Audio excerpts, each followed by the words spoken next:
بسم اللہ الرحمن الرحیم۔ السلام علیکم ناظرین، اس کا نام نشیامون ہے۔ وہ فرعون کے عہد میں ایک راہب تھا اور ٹبس کے ایک مندر کنڈک میں پوجا کرتا تھا۔ اس کے مرنے کے بعد اس کی لاش ہنوت کر کے تابوت میں بند کر دی گئی تھی۔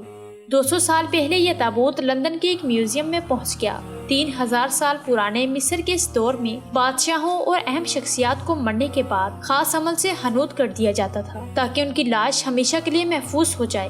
تصور یہ تھا کہ ایک زمانہ آئے گا کہ وہ دوبارہ جی اٹھیں گے۔ چنانچہ بادشاہوں اور عمرہ کے مقبروں میں ان کی ہنوت شدہ لاشوں کے ساتھ زر و جواہرات اور غلاموں تک کو محفوظ کر دیا جاتا تھا۔ آج کی اس ویڈیو میں اسی شخص کے بارے میں بتایا جائے گا کہ جب یہ بولنا شروع ہو گیا اور اس کی آواز آنے لگی۔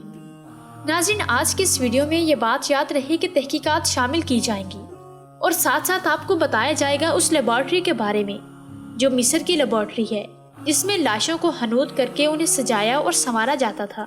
ناظرین، ہم بات کر رہے تھے اسی عیسائی راہب کی جس کا نام نشیامون ہے۔ نشیامون کا معاملہ دوسرے لوگوں سے ذرا مختلف تھا۔ وہ ایک بڑا راہب اور پجاری تھا اور اپنے آپ کو سچ کی آواز کہتا تھا۔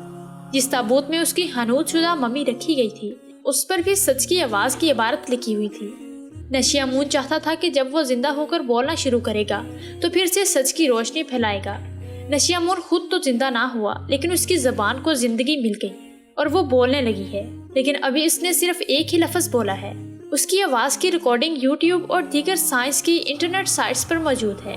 نشیامون کی آواز پر کام کرنے والے سائنسدانوں کی ٹیم کا کہنا ہے کہ اگرچہ آواز 3000 سال پرانے راہب کی ہی ہے لیکن یہ آواز اصلی نہیں ہے۔ ان کا دعویٰ ہے کہ اگر آج وہ زندہ ہوتا تو ہو بہو اسی طرح بولتا۔ یونیورسٹی آف لندن کے رائل ہالوے کالج میں زبان سے متعلق ایک ماہر ڈاکٹر ڈیوڈ ہارورڈ کی قیادت میں سائنسدانوں کی ٹیم نے یہ جاننے کے لیے کہ نشیامون کی آواز کیسی تھی، سی ٹی اسکین کا استعمال کرتے ہوئے اس کے منہ اور گلے کا 3D نقشہ بنایا، جس سے انہیں یہ معلوم ہوا کہ اس کے نرخرے کی ساخت کیسی تھی اور آواز پیدا کرنے والے اعصاب کی نوعیت کیا تھی۔ انسان کے بولنے میں آواز پیدا کرنے والے اعصاب کی ساخت، زبان کا سائز اور حجم، مسوڑے، دانت اور ہونٹ اہم کردار ادا کرتے ہیں۔ ان کی ساخت اور سائز مل کر آواز کو ایک مخصوص شکل دیتے ہیں۔